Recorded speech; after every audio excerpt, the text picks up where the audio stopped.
자, 다음 주 월요일 날 숙제 검사를 할 건데요.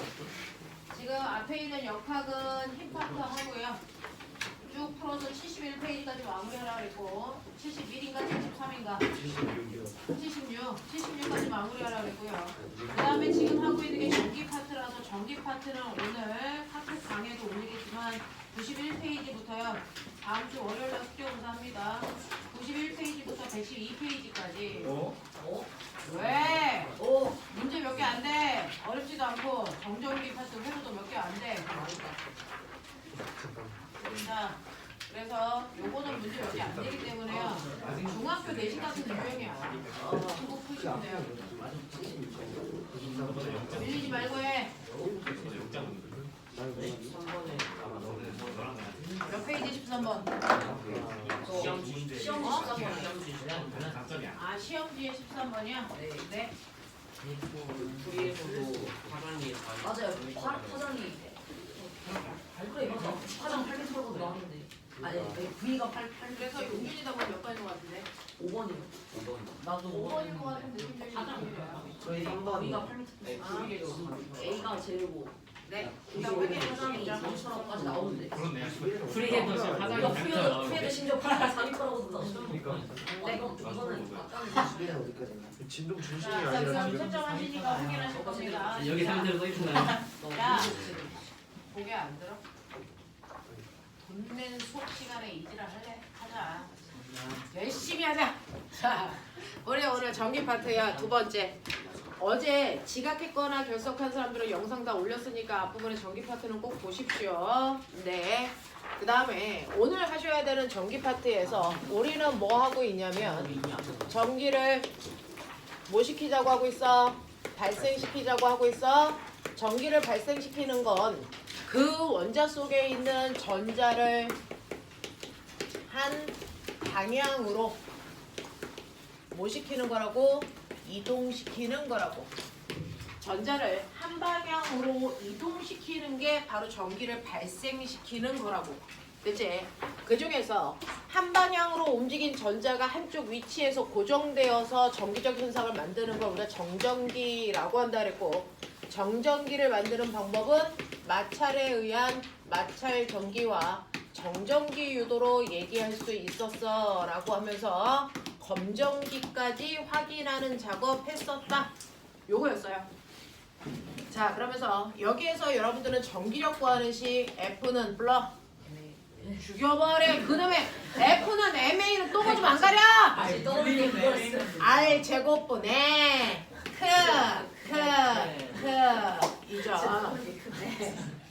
라고 하는 Q1과 Q2 사이에 점전화 사이에 작용하는 전기력은 이렇게 구하지만 플러스 1콜롱의 기준 전하와 작용하는 전기력은 전기장의 세기라고 해서 이게 1이니까 R 제곱분의 크로 계산하면 돼. 이런 얘기도 했고요. 그쵸? 네. 전기장의 세기가 0인 곳을 찾는 방법 간내 사용하면 되고 이때 전하량의 비율의 루트시움만큼이 전기장의 세기가 0인 곳이야 라고 해서 어제 수업 못 들은 사람들은 영상 한번 확인해 보시면 되고요. 자, 검정기로서 역할을 하기 위해서는 금속판과 금속박이 반드시 같은 전하를 띠고 있어야 된다. 그래서 얘를 같은 전하를 만드는 방법 세 가지. 중학교 2학년 교과서에서 나오는 대로 대전체 갖다 댔다, 손가락 갖다 댔다, 치우는 방법 사용하죠. 그런가 하면 아예 전기를 띤 물체를 붙이면 한 번에 얘와 같은 극대라는 얘기도 했고요. 광전 효과도 가능해. 뭐 이런 얘기 했었단 말이죠. 그래서 검정기가 검정기의 역할을 하기 위해서 검정기는 위아래가 같은 극이어야 된다. 라는 얘기도 했었으니까 머릿속에 정리 한번 해보시면 되고요. 자, 오늘 할 내용은 두 번째 내용이죠. 자, 이렇게 전기를 발생시킬 때 전자가 한 방향으로 무한대로 계속 가요. 그러면 우린 전자가 흐른다라고 표현하죠. 그걸 뭐라고 합니까? 전류라고 합니다. 전자의 흐름을 전류라고 하고 그 중에서 우리가 전류 I 그래서 전류는요 1초 동안에 움직인 전하량의 세기다. 그쵸? 그 중에서 우리가 플러스 전화를 띄고 있든 마이너스 전화를 띄고 있든 전화 하나가 띄고 있는 거는 1. 얼마예요? 1.6 곱하기 10의 마이너스 19승 쿨롱이잖아요. 그러니까 전화 몇 개? 6, 2, 5, 18개를 묶어서 우리는 멋진 말로 1쿨롱의 전하의 값을 갖는다. 그러니 1쿨롱의 전하가 1초라는 시간 동안에 흐르는 세기를 1A라고 정의했어. 이런 얘기야. 근데 내가 너무나도 가끔가다 미친놈들 많이 와서 물어본다. 1A가 몇 mA냐? 얼마냐? 1000mA다. 단위는 확인하고 가자.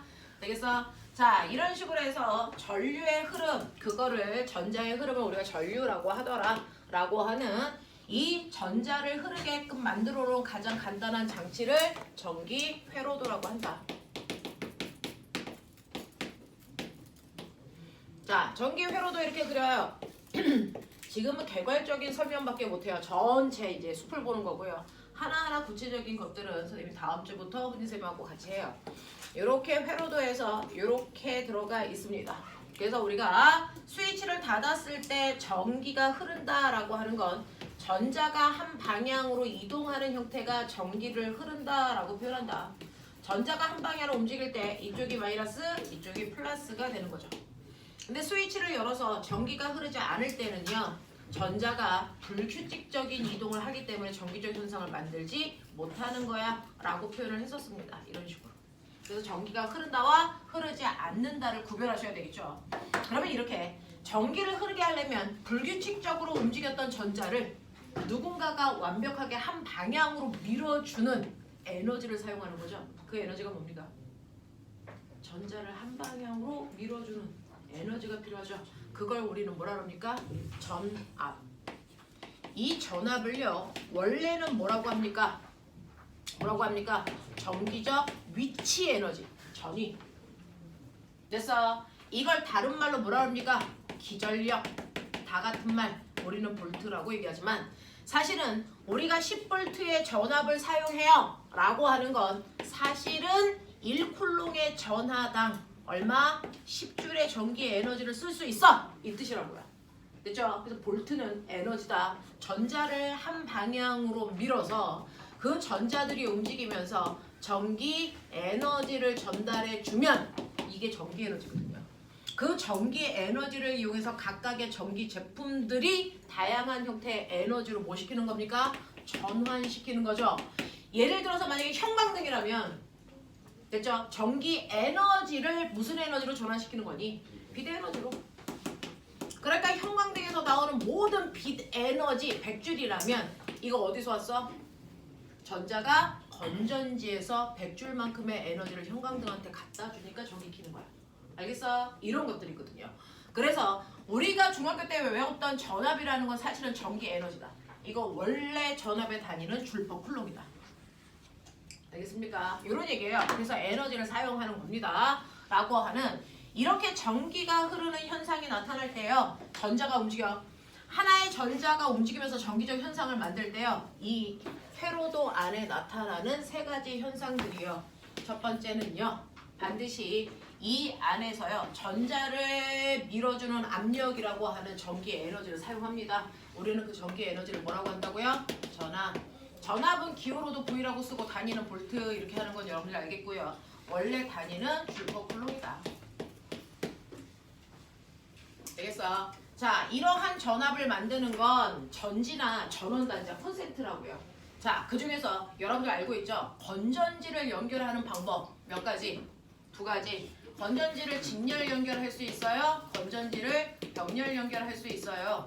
건전지 직렬 연결은 어떻게 하는 거니? 건전지를 한 줄로 연결하면 직렬이죠. 건전지를 두 줄로 연결하면 병렬이죠. 자, 그러면 건전지를 한 줄로 이렇게 연결했어요. 이거 직렬일까 병렬일까? 병신들. 그러니까 직렬은 한 줄이야, 병렬은 두 줄이야. 이게 아니라고요. 직렬로 연결한다는 얘기는 무슨 말이냐면 플러스와 마이너스 서로 반대 극끼리 연결하면 직렬인 거죠. 됐죠? 병렬은 같은 극끼리 연결해 놓으면 병렬이라고요. 그럼 얘는 뭐겠습니까? 병렬입니다. 그래서 마이너스 연결되었으니까 이거 병렬 구조입니다. 알겠니? 정확하게 보시라고요. 자, 그럼 건전지를 직렬로 연결할 때와 병렬로 연결할 때의 차이점이 뭐냐면요. 건전지 하나가 가지고 있는 능력을 우리는 예를 들어서 얘는 1시간 동안 2V의 전압을 낼 수 있는 능력을 가지고 있는 아이야 라고 얘기한다면 얘는 어떻게 됩니까? 라고 하면 얘는요 2V라고 하는 각각의 전압이 동시에 나와 몇 볼트를 만듭니까? 4V의 전압을 몇 시간 동안 만듭니까? 1시간이요. 그래서 건전지를 직렬로 연결한다는 건 높은 전압을 얻기 위해서 사용하는 겁니다. 높은 전압을 얻으려고 하는 게 건전지의 직렬 연결이에요. 이거를 우리가 그림으로 도식화하면 하나의 물이 내리면서 수압을 만들죠. 근데 건전지 두 개를 직렬로 연결한다는 건 두 개의 물통을 이렇게 연결해서 수압을 높이는 겁니다. 수압을 높이는 형태야. 그래서 병렬 연결이라는 건 뭐냐면 여기에 있는 건전지 하나 다 쓰고 나면 그 다음에 얘 나와요. 이 뜻이거든요. 그러니까 한 번에 몇 볼트를 얻을 수 있어? 2V의 전압을 몇 시간 동안 얻을 수 있어? 2시간 동안 얻을 수 있어서 건전지를 병렬로 연결했을 때의 장점은 오랜 시간 동안 사용할 수 있다는 겁니다. 됐죠? 그래서 각각의 직렬과 병렬의 목적성을 정확하게 보셔야 된다라고 하는 거고요. 병렬도 이렇게 그림을 그리면 얘는 수압의 변화는 없죠. 대신에 오랜 시간 동안 사용하기 위해서 이렇게 사용하는 겁니다. 그래서 물이 여기서 빠져서 이렇게 내려가면 여기서 충당해 주는 거거든. 그래서 이런 느낌으로 우리는 전류는 물이 흐르는 수로로 잘 표현하거든요. 그래서 이런 식으로 이해해 두는 게 좋죠. 자, 그래서 전압이 건전지가 직렬이다 병렬이다 어떤 능력을 가지고 있는지 보시면 되고요. 이 전압은 1쿨롱의 전하당 가질 수 있는 에너지의 값을 얘기한다 라고 하는 것도 기억을 좀 해봐 두세요. 자, 그 다음에 두 번째는 이 전압에 의해서 전자의 흐름이 달라지죠. 1초 동안 몇 개가 이동할 수 있냐 라고 하는 게 달라지는데 그걸 우리가 뭐라 그런다? 전류라고 한다. 전류는 I라고 표현하고 단위는 암페어. 됐습니까? 이렇게 사용하는 거죠. 그래서 우리는 1암페어라는 게 1초라는 시간 동안에 1쿨롱의 전하가 움직이는 세기다. 1암페어라는 건 1초라는 시간 동안에 1쿨롱의 전하가 움직이는 세기를 얘기한다. 이걸 1쿨롱이라고 한다. 그래서 여러분들이 알고 있는 것처럼 I는 T분의 Q야. 머리 있는 척 해. 그러면 Q는 뭐니? IT. 알겠냐? 네, 전류에다가 흐르는 시간 초를 곱하면 총 전하량이 나와요. 몇 쿨롱. 알겠습니까? 이렇게 된다 라고 하는 거 기억해 두시면 되는데 문제는 이렇게 전자가 움직이면서 이 사이에 절대로 움직이지 않는 뭐가 있니? 원자. 그 원자와 뭐 하게 되니? 충돌. 됐죠? 네. 진화는 전자가 누구와? 원자와 충돌을 하면 전류가 잘 흐를 수 있니 없니? 없죠. 전류의 흐름을 방해하는 거죠. 이걸 뭐라 그러니? 이걸 저항이라고 하고요. 저항을 레지스탕스의 약자 R로 쓰고 단위는 오hm 이렇게 표현하는 거죠. 과학자 이름 따서. 맞냐? 자, 그러면 이 세 개 사이에 어떤 관계를 형성하면서 전류가 흐르는지 이 세 개 사이의 유기적 관계를 설명한 게 바로 누구다? 그 아저씨가 누구겠니? 새끼야. ohm이겠지. 그래서 ohm의 법칙은 전압과 전류와 저항 사이의 관계를 설명하는 거. 되겠어? 그 중에서 우리는 알아. 전압이 세면 흐르는 전류의 세기도 세진다. 무슨 관계? 비례관계. 되겠어? 전압이 커지면 세게 밀어. 그러면 와서 부딪힐 때 충돌도 세게 일어나니까. 됐어? 충돌을 세게 하면 가서 부딪혔을 때 작용 반작용에 의해서 전자가 뒤로 많이 밀렸다가 다시 와야 돼. 전류의 흐름이 많이 방해되는 거죠.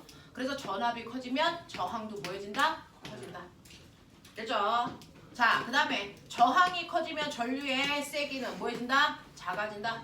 그래서 눈치 있으면 알겠죠. 전압이 있으면 그 뒤에 누가 오든지 비례관계. 전압이 없으면 반비례관계.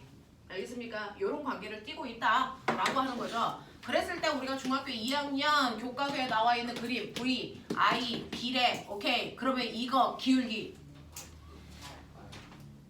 그래서 이거 이렇게 그려도 비례고요. 이렇게 그려도 비례입니다. 그랬을 때 이 그래프의 기울기의 의미 같을까 다를까? 반대죠. 됐어? 얘 기울기 뭡니까? X축분의 Y축이니까. 되겠어? 이거 뭐예요? R 저항이죠. 되겠냐? 이거 뭐겠어요? 저항분의 1이겠죠. 무슨 말인지 알겠어? 이렇게 되는 거였죠. 자, 그러면 이때 저항이라는 걸 결정하는 원이 네 가지 있었다. 기억해 빨리. 같은 회로도에서 저항의 크기를 결정하는 또는 물체에서 저항의 크기를 결정하는 인자 네 가지. 도선의 도선의 길이. 온도. 네, 도선의 길이. 단면적. 단면적, 온도. 그래봤자 세 개잖아 이 새끼들아. 네 개라고. 물질의 종류. 뭡니까? 물질의 종류. 비죠. 그렇죠.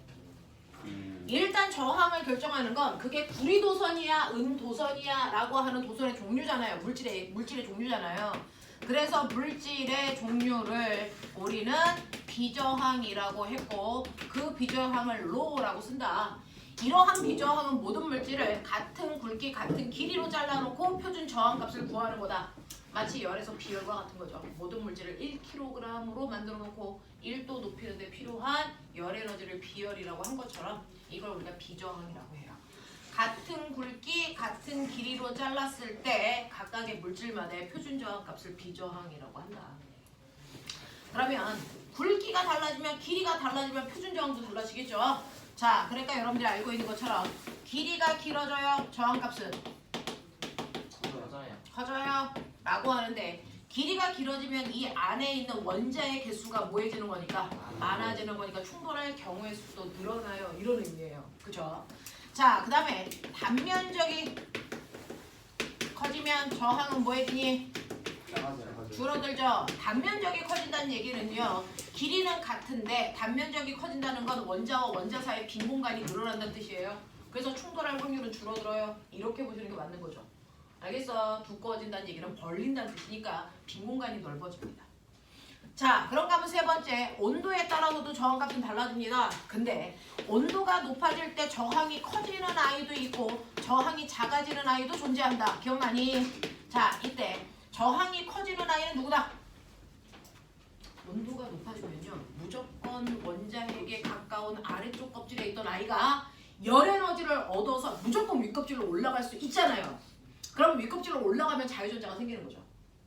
근데 자유전자가 생겨도 저항이 커지는 애 누굴까요? 도체.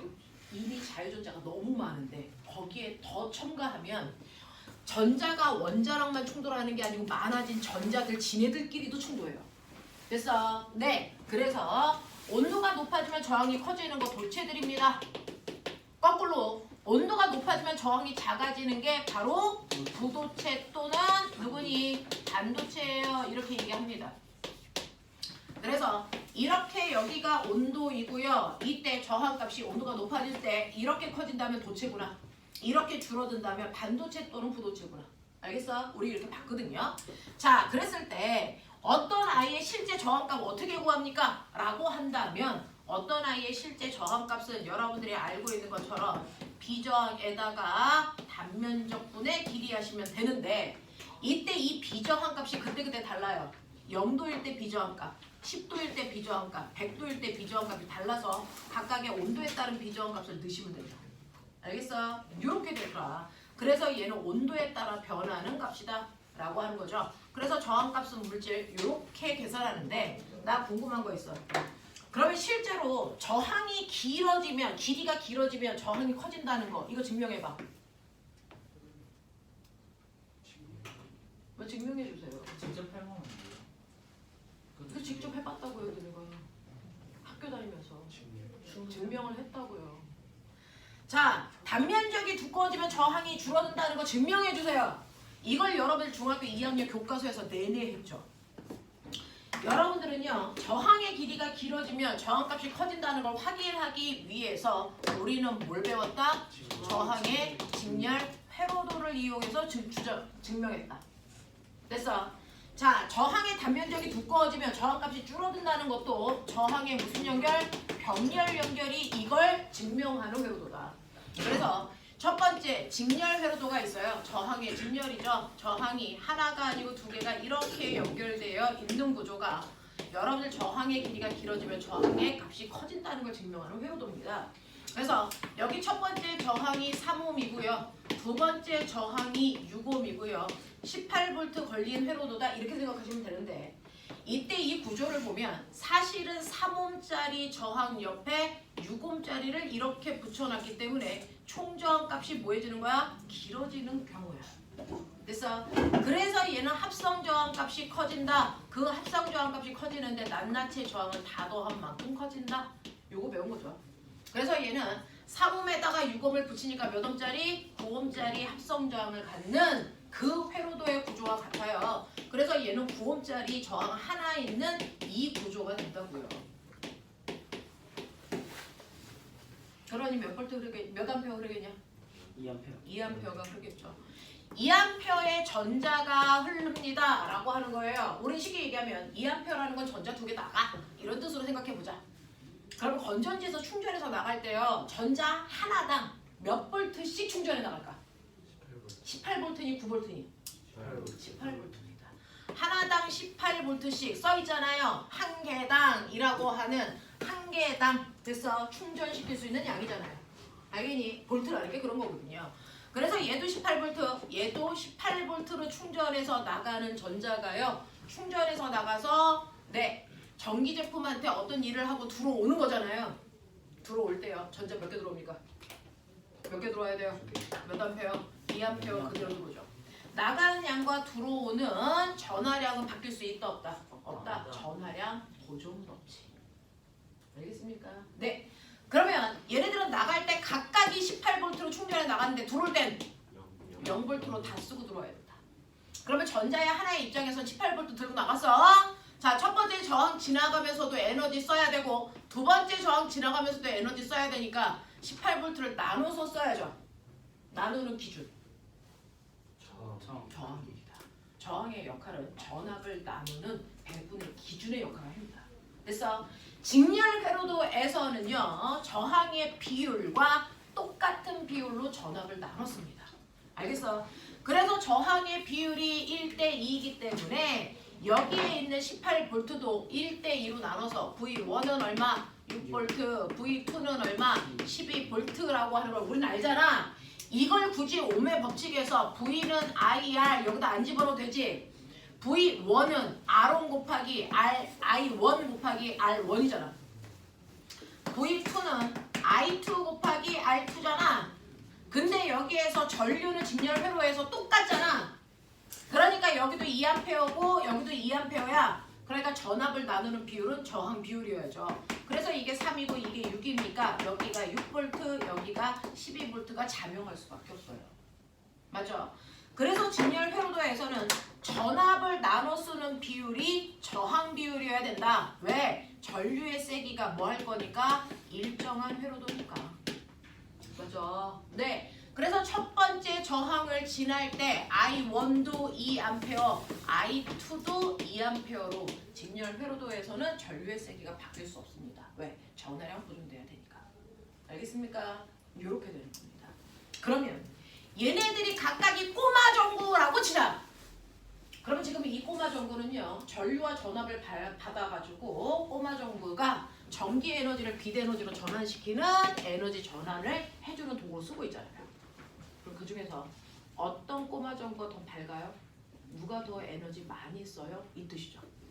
됐죠? 그래서 꼬마 전구의 밝기는 뭐에 비례한다? 밝기는 뭐에 비례합니까? 밝기는 전기 에너지입니다. 저항이라고 하시면 안 돼요. 밝기는 전기 에너지예요. 그 전기 제품이 얼마만큼의 그래서 전기 에너지를 쓰느냐죠. 그러면 회로도에서 사용하는 전기 에너지 어떻게 계산합니까? 이게 바로 중학교 3학년 마지막 단원대요. 전기 회로도에서 사용하는 전기 에너지 값은요, 바로 비트로 계산하면 된다. 입니다. 원래대로 얘기할게요. 꼬맹아. 자, 볼트 그 자체가 전기 에너지죠. 근데 볼트는 뭐라 했어요? 1쿨롱의 전하가 사용하는 전기 에너지죠. 그럼 1쿨롱이 아니고 2쿨롱이면? 여기다가 2쿨롱을 곱하셔야 되겠죠. 됐죠? 그러니까 전압 자체가 전기 에너지고요.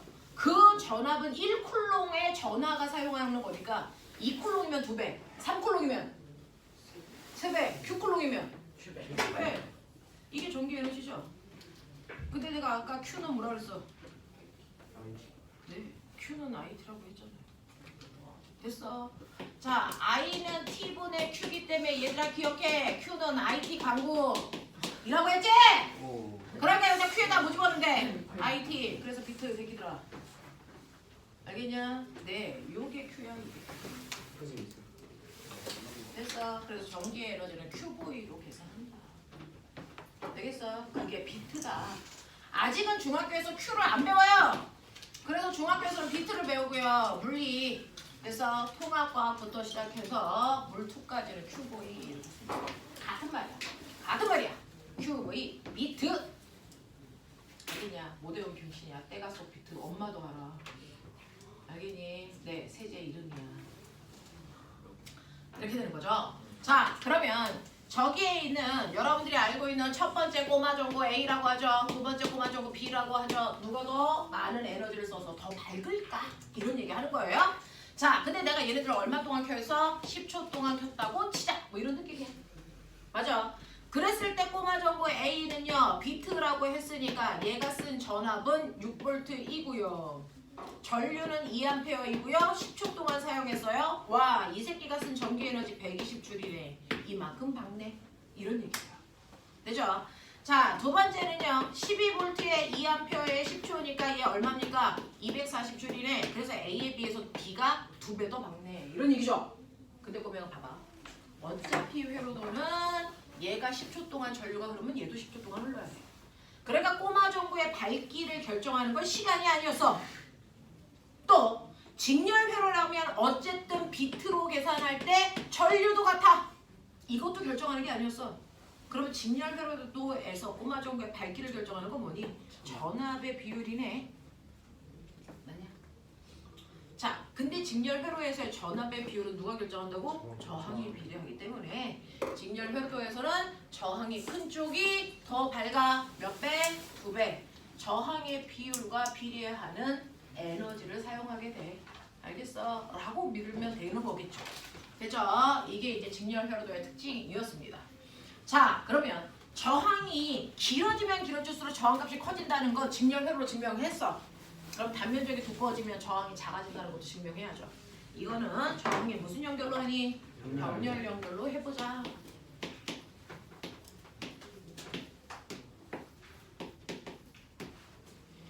자, 아까랑 똑같이 R1 3옴짜리고요. R2 6옴짜리라고 치고요. 똑같이 18V라고 해서 비교하라고요. 머리 팍팍 돌아가자. 되겠어? 자, 보시면요. 실제로 병렬 회로는요. 저항 하나가 이렇게 있는데 두 번째 저항을 밑으로 달아서 이렇게 단 거거든요. 그러니까 저항이 혼자 있을 때보다 뭐해지는 거야? 두꺼워지는 경우야. 맞아. 두꺼워지면 두꺼워질수록 저항값이 작아져야 되니까 합성 저항 구하는 방법은 작아지게 더하는 거죠. 이 새끼는 크게 만들기 위한 더하기 방법이고요.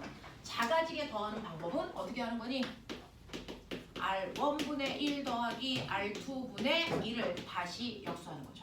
역수해서 더한 값을 다시 역수하시면 그 값이 줄어드는 더하기입니다. 바보 더하기죠. 됐어? 그래서 이 새끼 3분의 1 더하기 6분의 1 그거 다시 뒤집으면 얼마 나옵니까? 2옴 나오죠. 되겠어? 이렇게 하는 겁니다. 그래서 얘는 혼자 있을 때는 3옴이고 6옴이지만 이걸 합체하면 2옴밖에 안 됩니다. 그래서 2옴짜리 회로도에 18V 전압 걸었다 이 뜻이거든요. 몇 암페어 흐르냐? 9암페어. 그럼 나갈 때 9A가 각각 18V씩 충전하고 한 바퀴 돌아 들어올 때 여전히 전화량 보존 법칙이니까 9A고 0V로 와야 된다 이런 느낌이잖아요. 그러면 그 중에서 9A라는 건 전자 9개가 나간다 이렇게 생각하면 되고요. 그 9개의 전자들이 각각 18V로 충전했다 이렇게 생각하면 되는데 이 새끼가 나가서 앞에 있는 얘가요. 간다. 집에 들어와야죠. 자, 어디로 갈까요? 저는 위로 갈 거예요! 그러면 위로 이렇게 가서 여기서 어떡하니? 아래로 가니? 아니요. 절대 아니죠. 전자는 최단거리로 갑니다. 너네처럼 집에 갈 때 배회하지 않습니다. 알겠어? PC방 들렸다가 됐어? 분식집 들렸다가 이지랄 안 한다. 얘는 그냥 집방으로 집에 가요. 알겠어? 우리 아미 같은 경우에는 이렇게 해서 여기서 이렇게 살죠. 절대 집에 가지 않습니다. 그래서 하지만 전자는 그냥 직방으로 간다. 그럼 그러면 이 보라색 전자의 입장에서 보면 저항을 몇 개 지나간 거니? 한 개만 지나가는데 0볼트가 돼야 돼. 여기서 얼마 써야 되니? 18볼트 써야 되는 그런 구조라는 겁니다. 됐죠? 자, 그런가 하면 빨간색 전자도 가죠. 빨간색 전자도 이렇게 가다가 여기서 이제 난 보라색하고 별로 안 친해. 그럼 아래로 가겠죠. 배회하지 않는다고요. 집에 직방으로 간다고요. 알겠습니까? 그럼 여기서 또 몇 볼트 써야 되니? 18볼트 써야 돼서요. 병렬 회로도는요. 어떤 저항이든지 쓰는 전압값이 전체 전압이랑 같습니다. 병신들 이 새끼들이 쓰는 전압 똑같아 그랬더니 여기가 18볼트니까 9예요 9예요 이렇게 하면 뒤지는 거야. 알겠어? 18, 18, 18이야. 알겠니? 이렇게 씁니다. 사실은 이거는요. 3옴짜리 회로도가 18볼트에 혼자 연결되어 있는 구조예요.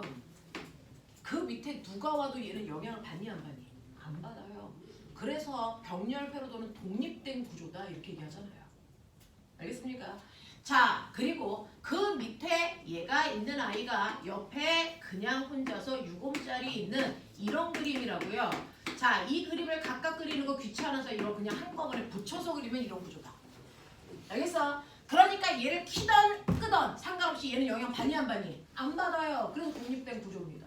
알겠어? 이런 구조를 우리가 병렬 구조라고 한다. 자, 그래서 이런 식으로 18볼트를 각각 쓰는데 여러분들 아시잖아요. 오메 법칙 V는 IR. V1은 I1 곱하기 R1이니까 이거 18이네. 그죠? 자, 그 다음에 여기가 얘를 우리는 비교하기 편하게 C라고 하고 D라고 할게요. C라고 하는 아이 보시면요. 여기가 3옴이야. 몇 암페어? 6암페어죠. 얘 18볼트야. 여기 6옴이야. 여기 몇 암페어? 3암페어. 됐죠? 네. 그래서 저항의 비가 몇 대 몇이니까? 1대 2니까 저항과 전류는 반비례하잖아? 그러니까 저항의 비가 1대 2니까 전류는 2대 1로 9암페어를 나눠 썼다라는 얘기입니다. 이렇게 배분합니다. 알겠죠? 네. 자, 이렇게 배분해서 가는데 그렇다면 이때요. 선생님 딱 보니까 18, 18 똑같고요. 그 다음에 3, 3, 6, 6 똑같은데 연결 방식만 다른 거야. 어떤 꼬마 정보가 더 밝을까? 아까 얘가 더 밝았어요. 2배 더 밝았어요. 누구 때문에요? 전압이 더 크니까. 그래서 실제적으로 사용하는 에너지를 결정할 때 저항이라는 건 영향을 안 줘요. 전기 에너지를 결정할 때 저항은 없잖아요. 그래서 저항에 의해서 누가 바뀌는 거예요? 전압이 달라질 거예요. 그래서 직렬 회로도에서는 전기 에너지를 결정하는 건 전압이다 이렇게 가는 거죠. 됐죠? 네. 자, 그러면 병렬 회로도에서 어떻게 되는지 볼게요. 똑같이 사용하는 밝기, 비트 계산할 겁니다. 전기 에너지. 그 중에서 C라는 거, D라는 거 꼬마 정보 볼게요. 자, C는요. 전압 18V 쓰고요. 전류가 얼마였냐면 6A 쓰고요. 아까랑 똑같이 10초 동안 사용했다라고 쳐볼게요. 10초입니다. 이건 여러분들이 계산할 수 없는 숫자가 나왔네요. 말해! 그렇지. 저게 돼? 오 뭐야 아, 안 돼. 어떻게 했어? 아, 안 돼. 난 너네가 있잖아. 여기 계산기 17개 있는데 굳이 내가 왜? 아니 저는 쌤을 따라가기 위해서 좀 여기 있는 가끔가다 병신 계단기도 있지만 중국산. 믿는다. 자, 두 번째 거. 18 곱하기 3 곱하기 10. 나 이거 알아? 540. 그렇지. 오. 와 대단한 친구들. 저 동건 새끼 지금. 근데 봐요. 병렬에서는요.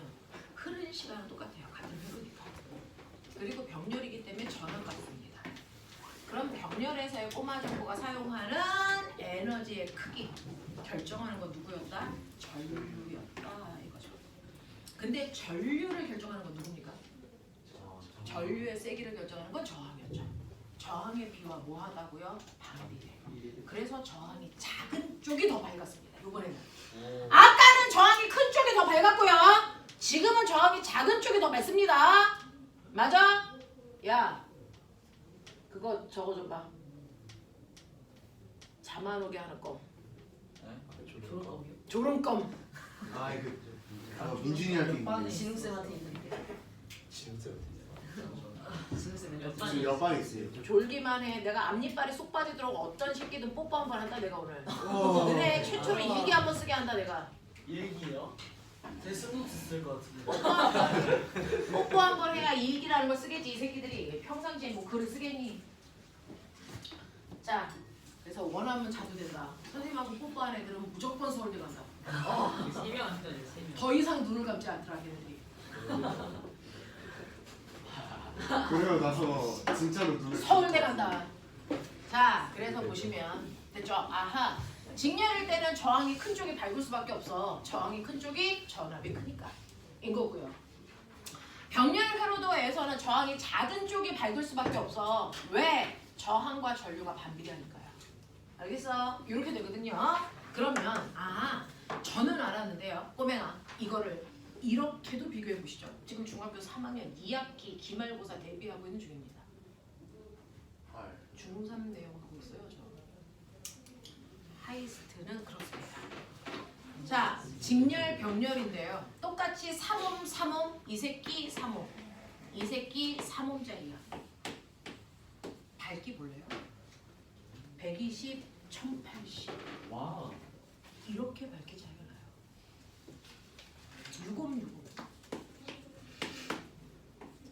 밝기 차이 보실래요? 240, 540. 똑같은 꼬마 전구에 똑같은 전원 단자를 연결하더라도 꼬마 전구를 직렬로 연결할 거냐 병렬로 연결할 거냐에 따라서 효율성이 이렇게 다르다. 병렬 쪽이 우세합니다. 병렬 쪽이 우세합니다. 되겠어요? 병렬 쪽의 밝기가 무조건 더 밝습니다. 됐죠? 그 병렬 쪽이 훨씬 더 밝고요. 병렬 중에서도 저항이 작은 쪽이 더 밝고요. 알겠어? 순서 보겠니? 자, 그래서 얘가 1번, 2번, 그 다음에 얘가 3번, 4번이야. 이렇게 가는 거야. 그래서 중학교 3학년 내신 문제 꼬마 전부 선생님처럼 이렇게 그려놔요. 밝은 순서대로 묶어라. 이렇게 묶으시면 돼요.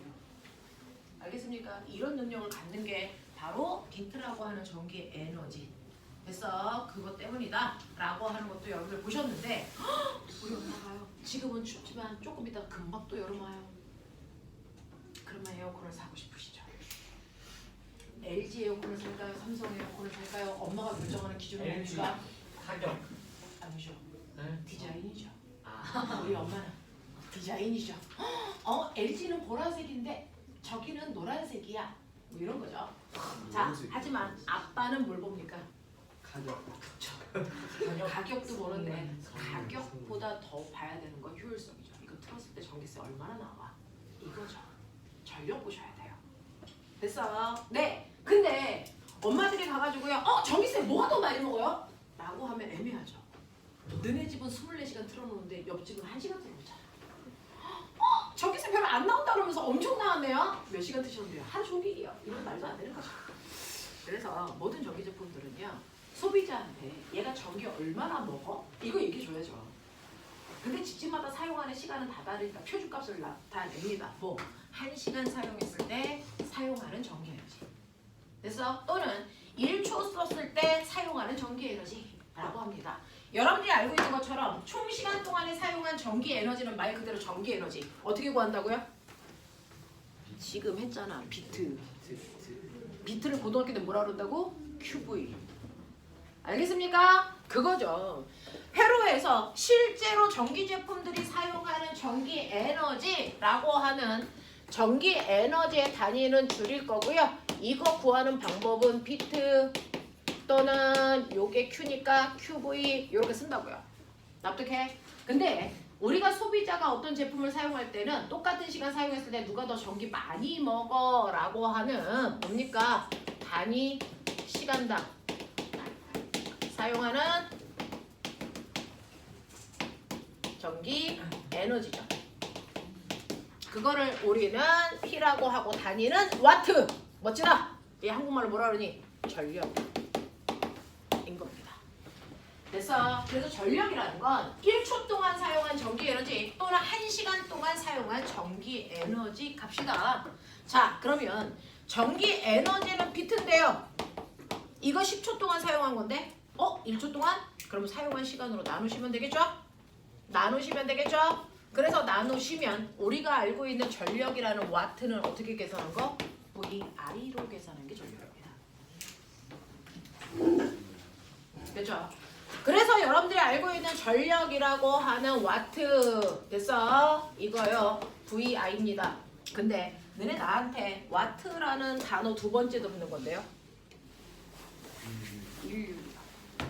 그래서 우리가 지난 시간 동안에 했던 인류는요. 단위 시간 동안 한 일이야. 됐죠? 네. 그래서 1초 동안 누가 더 일 많이 했어? 라는 일률도 와트였습니다. 그 일률이라고 하는 건 힘에다가 밀고 간 거리를 걸린 시간 초로 나눈 건데 요게 뭐라고요? 속력. 그래서 힘 곱하기 속력으로도 구할 수 있었어 라고 얘기했거든요. 그래서 이런 식으로 일에서는 일률이라고 표현하는 게 전기에서는 전력이다. 단위 시간 동안에 사용한 전기 에너지 값이다. 됐냐? 그 전력이라고 하는 건 VI로만 계산한다. VI. 그러면 여기다가 VI 집어넣으면 되죠. 됐어. 그래서요. 이 전력에다가 사용한 초를 곱한 게 바로 전기 에너지예요.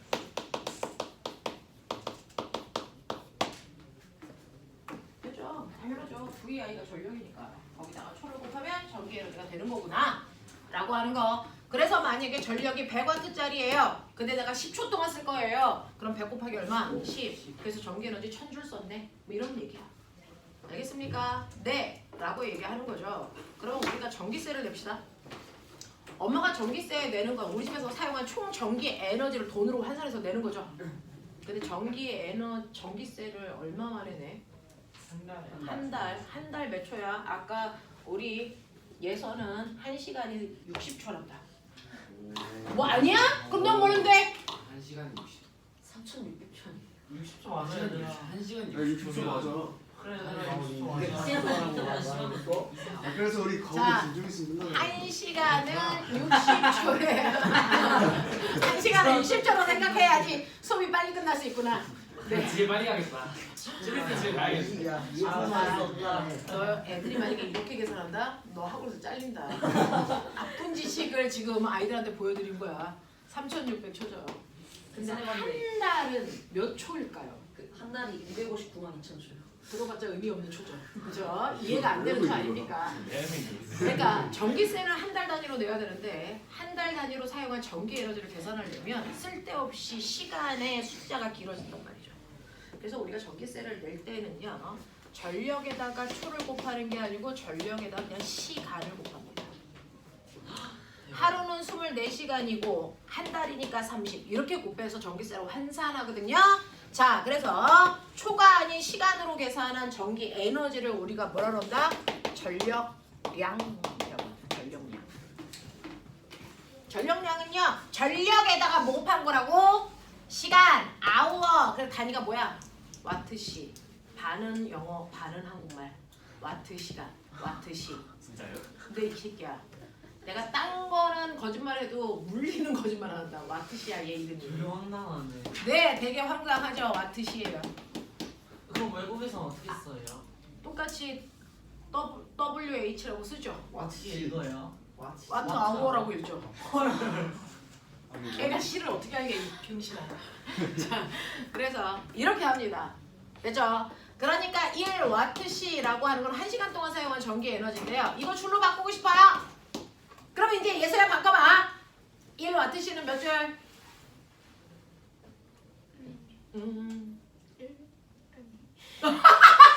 뒤질래 너? 1시간을 초로 바꿔줘야죠. 헐, 전기 에너지 60초야. 3,600줄이에요. 틀린 거 아니야? 그래서 1와트씩은 3,600줄입니다. 그죠? 똑같은 에너지지만 초 단위로 계산했냐, 시간 단위로 계산했느냐에 따라서만 차이가 있는 것 뿐입니다. 1와트씩은 3,600줄입니다. 됐죠?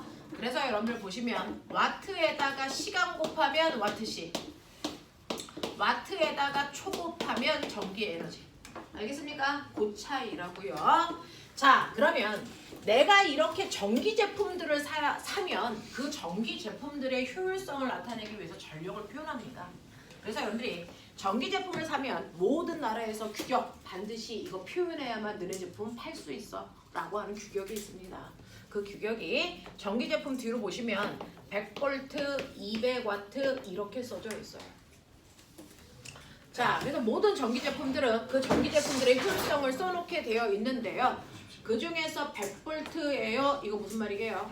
얘는 전압을 100V에만 연결할 수 있어 라고 하는 전격 전압 얘기예요. 100V용이야. 그럼 우리 집은 몇 볼트냐? 220V. 그러니까 꼽으면 안 되죠. 아 터져요? 네. 우리나라는 220V인데요. 저기에 있는 일본 놈들이랑 미국 놈들 집에는 뭐 있어요? 110V 있으니까 그거 못 꼽죠. 그래서 엄마가 뭐 여행 갈 때 들고 갑니까? 돼지코. 그게 전압을 변화시키는 변압기죠. 어떻게 바꿔요? 잘. 그거 어떻게 바꿔요를 지금 네가 나한테 묻는다는 건 넌 병신이야. 물투에서 넌 했잖아. 다음번에. 했어요. 했어요. 전자기 유도. 그래서 그래서 여러분들이 여행 갈 때 들고 가는 그 변압기라는 게 전압을 바꾸는 장치고요. 자, 이때 몇 볼트 용이야 라고 써져 있는 거예요. 전격 전압이라고 합니다.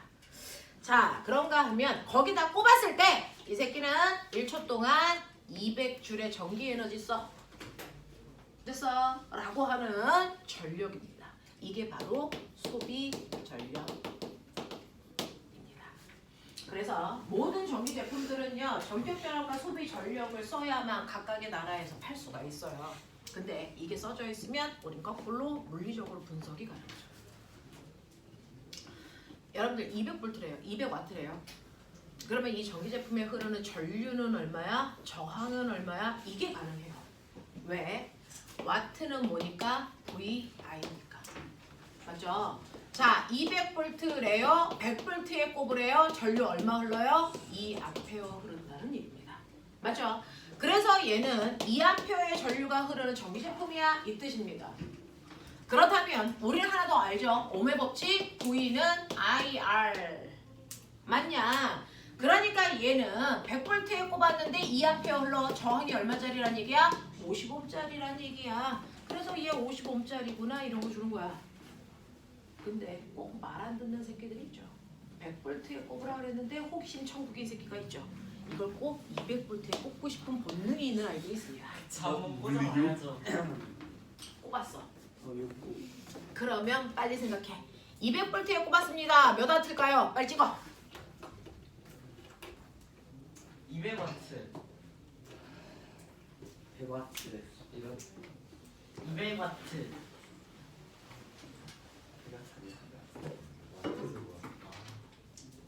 200V에 꼽았습니다.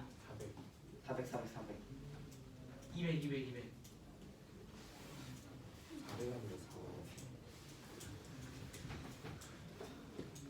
자, 200손. 손. 둘, 셋, 400손. 400 말고 손. 다 틀렸습니다. 오. 충격적이다. 100. 제로. 구할 수 없다. 엄청난 물투 단가를 왜 들은 거예요? 이해를 못하겠네. 재밌다. 내가 가르쳤는데 가르쳤어요? 다 내가 가르친 새끼들인데 이 병신 새끼들아. 터져요. 아 터져야! 상황이다. 왜 800이야? 아 얘기하려 그랬는데. 아 진짜 일단 얘기하려고 그랬는데 진짜 지랄을 하자 이 새끼들아. 진짜 직접 내가 10V 220을 꽂아보면 안 돼요? 왜일까요? 이제 생각해볼게요. 여러분들 물올의 특징은 뭐냐면요. 감점이라는 게 있다는 얘기는 실수를 용납하지 않는다는 겁니다. 물린 거예요. 자, 보시면 이렇게 전격 전압을 100V에서 200V로 바꿀 때요. 변하는 게 있고 변하지 말아야 되는 게 존재합니다. 안 변하는 게 뭘까요? 저항 안 바뀌잖아. 저항은 그 물질 속에 있는 그 물질의 붉기 길이가 결정되는 순간 저항은 고유한 값이에요. 그 물질에. 그러니까 이렇게 저항 제품이 있었는데 내가 여기다가 전원 단자를 100V를 꼽다가 갑자기 얘를 200V로 바꿔? 그래도 얘 저항은 그대로 50이야. 붉기 길이 안 바뀌니까. 오, 대박. 대박. 그러면 꼭 병신. 자, 그러면 여기 200. 됐죠? V는 IR에서 이거 200이요. 이거 50. 그럼 전류 얼마? 4거든요. 그럼 이게 전류가 4거든요. 그러니까 이게 얼마입니까? 800이죠. 이 생각을 한 번이라도 했어야죠. 근데 꼬맹아 보세요. 그러면은 전압이 몇 배로 커졌냐? 2배 커졌지. 전력 몇 배 커지냐? 2의 제곱 커져요. 왜? 전압도 커지지만 같은 비율로 전류도 커지기 때문에. 그럼 만약에 이거를 300V로 연결해요.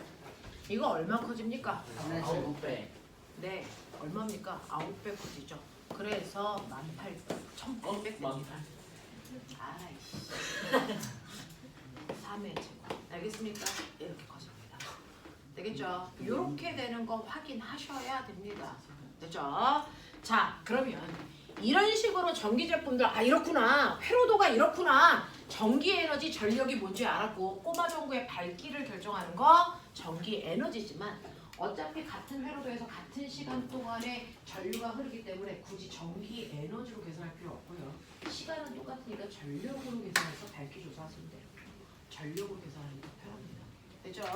그래서 꼬마 전구의 밝기 비교하면 되는데 문제는 그 전기 에너지 누가 만들어? 전기 에너지를 어디서 만들어줄까요? 발전기죠. 됐어요? 네.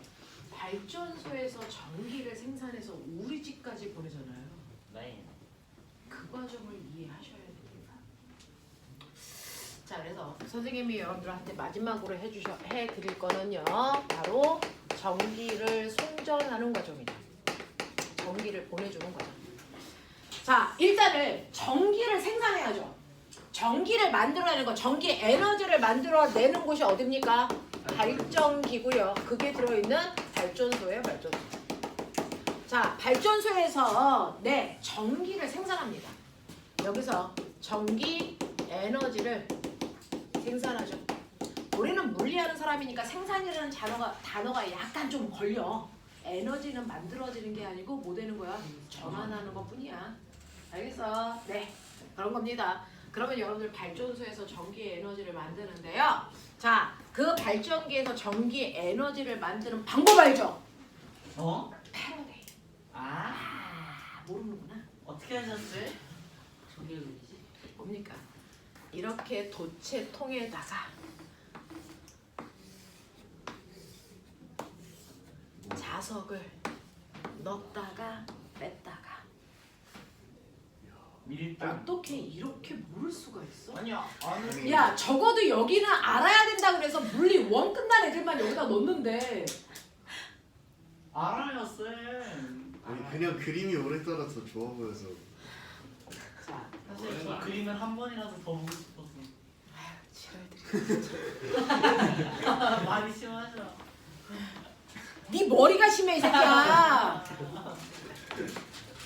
자, 보세요. 이렇게 도체에다가 자석을 넣었다 뺐다 하는 그 순간에 전기 에너지가 생산되죠.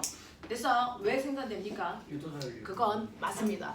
여기에 있는 자유전자들은요, 가만히 있는 게 아니고 끊임없이 자기 방향으로 움직인다 그랬죠. 근데 너네 알죠? 전류가 흐르는 도선 주변에서 전류가 흐르면 그 주변에 뭐가 생긴다? 자기장이 생기잖아요. 이 얘기는 다음 주에 선생님이 할 거고. 그래서 이 전자들이 끊임없이 지구처럼요. 그래서 한 지점에서 자전이라는 것도 하고 공전에 해당되는 것도 하기 때문에 전자가 끊임없이 움직입니다. 그 전자가 움직이는 게 바로 전류가 흐르는 형태를 만들어. 전자 하나하나당 자기만의 전류가 흐르고 있는 거야. 그러니까 전자 하나하나당 자기만의 뭘 만드니? 자기장을 가지고 있다.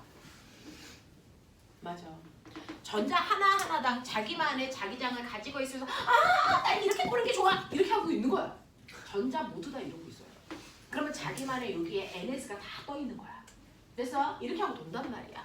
그래서 모든 전자들은 자기만의 N극 방향을 가지고 있어요. 이렇게. 이런 식으로. 자기만의 N극 방향을 다 가지고 있다라는 거죠. 자, 근데 자석이 들어오면 N극이 들어오면 N극을 뭐 해야 되니? 밀어요. 그래서 얘 자기장의 방향을 얘와 반대 방향을 이쪽으로 밀어야 되는데 사실은 민다라는 얘기는 뭐예요? 이 새끼의 운동 방향을 뭐 한다는 거야? 바꾼다는 거야. 그러니까 너는 오늘 지금부터 2시간 동안 컴퓨터 하기로 계획을 세워놨는데 엄마가 와서 지금 2시간 하지 말고 일주일 후에 2시간 하고 지금은 공부해. 이렇게 얘기하는 거죠. 그랬을 때 반발감을 느껴봐요. 그 아이가 지금 제가 느끼는 반발감이야. 이런 이씨 나도 계획이 있는데 이거죠. 해야 돼. 그렇지. 그러니까요. 얘네들이 모두 다 N극 방향이 이렇게 뒤집혀야 되니까 됐죠. 얘네들은요 2가지 중에 하나. 엄마고 뭐고 오늘 내가 집에 나간다. 자 이거 하나랑 엄마니까 내가 엄마 말대로 해야지. 둘 중에 하나죠. 둘 중에 하나예요. 그죠? 선택. 쟤네들의 전자. 선택은 나가자. 전자. 저 새끼 못 들어오게 하자. 제가 하는 말 들어주고 싶지 않다야. 알겠습니까? 네. 비밀번호를 바꿔. 비밀번호. 너를 호적에서 파이겠다. 자, 그래서 N극이 들어오려고 그러는데요. 그죠? 얘가 시키는 대로 하고 싶지 않으니까 얘 못 들어오게 비밀번호를 정말 얘는 바꿉니다. 못 들어오게 한다는 거죠. 그래서 여기 무슨 극 만드니? N극을 만들려는 방향으로 일제히 같은 방향으로 이 새끼들이 돌아요. 알겠습니까? 그래서 모두 다 위쪽이 N극이 되는 방향으로 같은 방향으로 회전해. 같은 방향으로 회전한다는 얘기가 뭐야? 도선 속에서 불규칙하게 움직이던 전자들이 모두 다 같은 방향으로 이동하게 된다. 됐죠? 그러면 순간 뭐가 되니? 전류가 흐르는 형태가 되죠. 됐죠? 이런 식으로요. N극이 들어오려고 그러면 N극이 못 들어오게 위쪽을 N극을 만들기 위해서 전자들이 모두 다 같은 방향으로 회전해 갑니다. 그러니까 순간 여기에 전류가 흐르면서 꼽아져 온 거에 뭐가 켜지겠니? 불이 켜지겠죠? 그러면 언제 얘네들이 이렇게 일제히 같은 행동을 할까? 그게 전기를 발생시키는 거잖아요. 언제요? 자기가 있는 공간에 자기장이 뭐 할 때? 변할 때. 자기장은 언제 변해요? 자석이 들어올 때와 나갈 때. 알겠습니까? 네. 그래서 자석을 넣었다 뺐다 하면 그 자기장의 변화에 반응하면서 전자들이 이렇게 한 방향으로 움직이게 되더라. 그래서 자석을 넣었다 뺐다 하면서 전기를 뭐한다? 생산한다. 알겠습니까? 자, 이렇게 자석을 넣었다 뺐다 하면서 자기장을 변화시켜서 전류를 생산하는 거 멋진 말. 아유 멋진 말 이거 뭐라 그래? 알 때가 됐잖아. 천자기 유도 이 새끼들아. 맞냐? 그래서 발전소의 원리는 전자기 유도입니다. 알겠어? 이걸 한국말로 멋지게 해석하게 모으게. 너네와 같아. 중이병. 뭐니? 청, 개, 구, 리. 오. 오 대박이다. 선생님 대학교 다닐 때 대학 교과서에는 청개구리 법칙이라고 써 있었어요. 진짜요? 네. 영어로 프로그예요? 선생님 왜 그러신다면 그럴 수 있어요. 자, 그래서 실제로 발전소에서는요 이렇게 전자기 유도라는 원리를 이용해서 전기를 생산한다. 알겠습니까? 네, 그래서 전자를 일제히 움직이게 하는데 그러면 이렇게 전자기 유도를 일으킬 때요. 꼬맹아 생각해봐. 여기 N극 넣어. 못 들어오게 무슨 극 생겨? N극 만들어야죠. 됐죠? N극을 빼. 졸려 밀어서 자, 못 나가게 해야죠. 무조건 이 새끼는 청개구리야. 너와 같은 마음이야. 응. 뭐 그치? 와, 우리가 또 이해를 해. 됐죠? S극 넣어. 너와 같은 마음이야. 그렇지. 오. S 빼. 너와 같아. 네. N. 에휴, 이렇게 커서 뭐가 될런지. 뭐 있을 때 잘하라겠다. 자, 그랬을 때요. 1번, 2번, 3번, 4번. 여러분들은 고등학교 1학년, 2학년 내신 대비하고 있어요. 대박. 자, 이때 같은 방향으로 전류 흐르는 회로도 찾으세요. 라고 하죠. 됐죠? 같은 방향인지 아닌지를 확인하는 방법은 위쪽에 같은 극이 생기면 같은 방향으로 전류 흐르겠죠. 이걸 손으로 막 이지를 안 해봐도 되겠죠. 알겠습니까? 네. 그래서 1번하고 4번하고 같은 방향으로 이쪽 방향으로 전류가 흐른다면 2번하고 3번은 같은 방향이지만 1번과는 반대 방향으로 이렇게 전류가 흘러요. 맞습니까? 그래서 이렇게 전류가 흐르는 방향 해결하실 수 있으시면 되고요. 사실은 N극이니까 N극 방향으로 엄지손가락 가게 감으시면 도선에서 흐르는 전류 방향 나옵니다. 알겠어? 여기서는 N극이 어디 있겠어? 밑에 있겠죠? 이렇게 감으시면 전류 방향 나옵니다. 되겠니? 그래서 이런 식으로 전류가 흐르는 방향 결정하시면 된다. 이렇게 해서 전기를 흐르게끔 하는 이 구조가 발전소에 들어있다. 발전기에 들어있다. 이걸 우리는 터빈을 돌린다라고 하지만 사실은 전자기 유도를 만드는 거죠. 자, 그러면 저 발전기에서 전기를 많이 생산할 수 있는 방법. 코일을 빠르게 하고 많이 코일을 빠르게 코일을 빠르게. 차석. 네, 잠에서 깨세요. 자, 코일 빨리 감아야 돼요. 천천히 감으면 안 돼요. 자, 코일 감은 개수가 많을수록 또 자석을 빠르게. 네, 자석의 세기가 뭐 할수록 셀수록 됐죠? 네, 그리고 시간당 자기장의 변화가 클수록 그때 유도 기전력이 더 많이 생겨요. 전압. 알겠습니까? 그래서 전류를 세게 흐른다는 건 사실은 전압을 높은 전압을 만든다는 거죠. 자, 이렇게 전자기 유도에 의해서 만들어진 전압을 유도 뭐라 그런다고? 유도 전압을 유도 기전력 같은 말이라고요. 그 유도 전압을 높이는 방법은 코일 가문 개수를 증가시키세요. 이게 코일 가문수예요. 됐어? 자석의 변화, 자기장의 세기의 변화를 크게 하세요. 라고 하는 거죠. 됐어? 실제 자석의 세기를 우리는 파이라고 하죠. 됐니? 네. 어떤 자석이 세? 라고 하면 자석의 자기력선이 많이 그려진 자석이 더 센 거죠.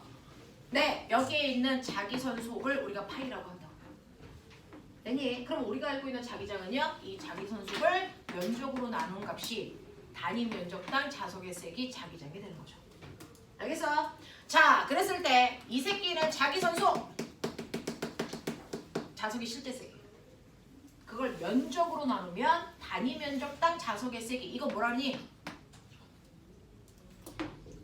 이거 뭡니까? 자기장 또는 자속 밀도 같은 말. 자기장 단위가 뭐죠? 자기장 단위 새끼야. 자기장 이 자기선속이 뭐야? 웨버. 면적이니까 퍼 제곱 미터 이죠? 근데 이렇게 단위 중복해서 쓰는 거 싫죠? 네. 그래서 이거를 우리는 과학자 이름으로 바꾸죠. 그 과학자가 자동차를 만들었죠. 오. 테슬라. 뭐야? 자기장의 단위가 테슬라입니다. 제가 이 단위를 포함하고 있죠. 됐어. 자, 선생님 돈 많이 벌어서 내 테슬라 한 대 사면 태워주죠. 자, 거기 코일 감겨 있어. 맞아 이 새끼야. 자, 그래서 이런 식으로 해서 전기를 더 많이 발생시키는 방법은요. 코일을 많이 감을수록 센 자석을 넣었다 뺐다 해서 자기장의 변화를 크게 할수록 자석을 많이 빠르게 움직일수록 훨씬 높은 전압을 얻을 수 있다. 이걸 알아낸 사람이 패러데이라는 과학자라서 패러데이 법칙. 알겠습니까? 이렇게 얘기하는 겁니다. 자, 그러면 이런 식으로 해서 꼬맹아 전기 에너지 만들어서요. 그죠? 어떻게 합니까? 우리 집에 보내죠. 그러면 발전소에서 우리 집까지가 가까워 멀어요. 열나머니까 전기를 수송하는 수송선이 필요하죠? 그게 뭡니까? 전선이죠. 자, 그래서 발전소에서 우리 집까지 전선을 통해서 이렇게 오는 게 전력 수송입니다. 그러면 첫 번째는요. 발전소에서 훨씬 더 높은 전력을 만들어서 보내야죠. 그렇죠? 자, 여러분들이 아시는 전력, 시간이 없어서 빨리 할게요. 전력, 자, 우리는 P라고 하고 다니는 것 같습니다. 자, 전력 구하는 식. 5분 전에 배웠어. 뭡니까? V, I. 근데 너 머리지? V는 IR. 너 이 병신들의 모임아. I 제곱 R. 됐어? V는 IR이니까 V 자리에 뭐? 됐어? I는 R분의 V. 오. 괜찮아. 자, 죽지 않았어. I 자리에 오지 마라. 그럼 뭐야? 얼마나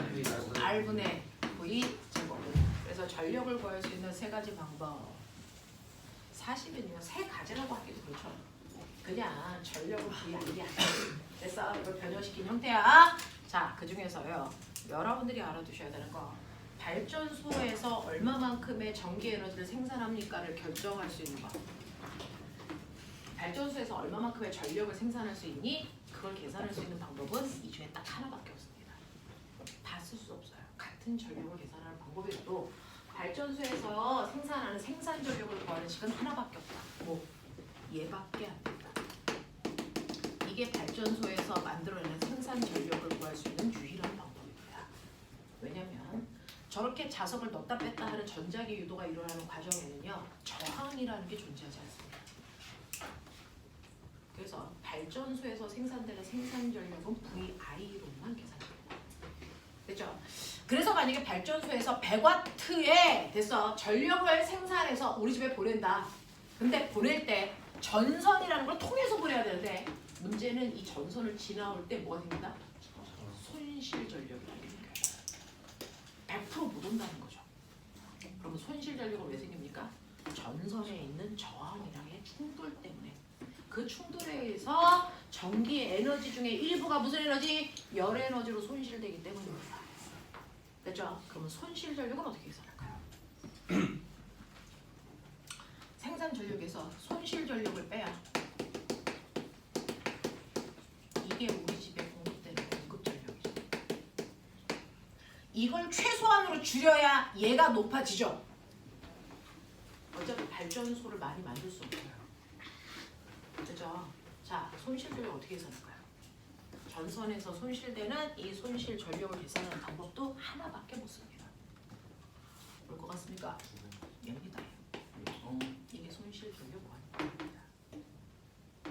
왜요? 이 엄청나게 긴 도선은요 그 자체가 저항입니다. 저항이 이렇게 직렬로 연결된 구조예요. 그죠? 근데 저항 하나하나를 지나올 때마다 뭐가 줄어들까? 전압이 줄죠. 그죠? 회로도에서요 이렇게 되어 있잖아요. 저항이 있어요. 여기에 3ohm이 있고 여기에 6ohm이 있다면 여기에 18V 걸려서 처음에 갈 때는 18V지만 여기를 지나는 순간 몇 볼트 써? 6V. 6V 쓰니까 여기 몇 볼트야? 12V야. 여기서 몇 볼트 써? 12V 써. 그러면 여기 지나오면 몇 볼트가 돼? 0V 계속 바뀐다고 좀. 그러니 손실 전력을 구할 때 전압이 있는 걸 쓸 수가 없어요. 계속 변하는 거 값이기 때문에. 하지만 전류는 직렬이 안 변하잖아요. 그리고 총 도선의 굵기와 길이 때문에 저항도 구할 수 있잖아요. 그래서 손실 전력은 얘로만 구합니다. 그래서 우리 집에 들어오는 공급 전력을 계산할 수 있다. 꼬맹아, 우린 과학자잖아. 손실 전력을 최소화시키는 방법을 드는 연구해야 된다. 그게 발전소 10개 짓는 것보다요. 그래서 손실 전력을 줄이는 방법이 가장 중요하죠. 여러분들이 생각하는 것보다 손실 전력 되게 많습니다. 100을 보내면 여기에 오는 동안 40W 정도가 손실돼요. 우리 집에서 쓰는 건 60밖에 안 돼요. 효율이 60% 정도밖에 안 된단 말이죠. 되게 비효율적. 네. 네 몸은 더 비효율적이에요. 왜? 내가 밥 처먹잖아요. 네. 내가 먹은 그 에너지가 되는 탄단지 중에서 에너지로 사용하는 거 얼마? 40%입니다. 나머지 참. 네. 나머지는 다 받고 바꿔줄게요. 괜찮아 3배로 먹으면 돼요. 그러던지요. 기존에 120%. 그래서요. 얘는 효율이 얼마냐면 준 것 중에 일하는 데 사용된 게 효율이잖아요. 100 중에서 60 사용했기 때문에 한 60% 정도밖에 효율성을 못 가지고 있어요. 그러니 이거를 거의 0에 가깝게 줄이면 좋겠죠. 그러면 얘를 손실 전력을 줄일 수 있는 방법. 최대한 저항을 이걸 줄일 수 있는 방법은요. 얘를 줄이는 방법이죠. 이건 너희 엄마가 못하게 해. 너네 엄마 때문에 못해. 왜냐면요. 저항은요. 이거죠.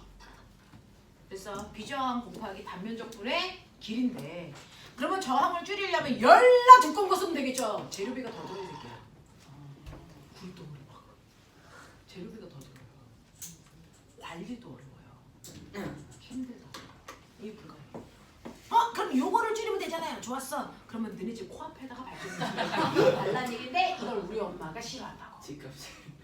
무슨 말인지 알죠? 그래서 엄마들 때문에 못하는 거야. 때는 얘 못 건드려. 그래서 이걸 건드린 게 우리나라의 기업 요걸 건드렸죠. 어? 초전도체. 잘못 건드렸어. 잘못 건드려. 그래서 이걸 영으로 만든 거죠. 그러면 손실이 없는 거죠. K 추전도 그래서 진짜 초전도체가 필요한 이유가 저항을 최소화시키려고 그래요.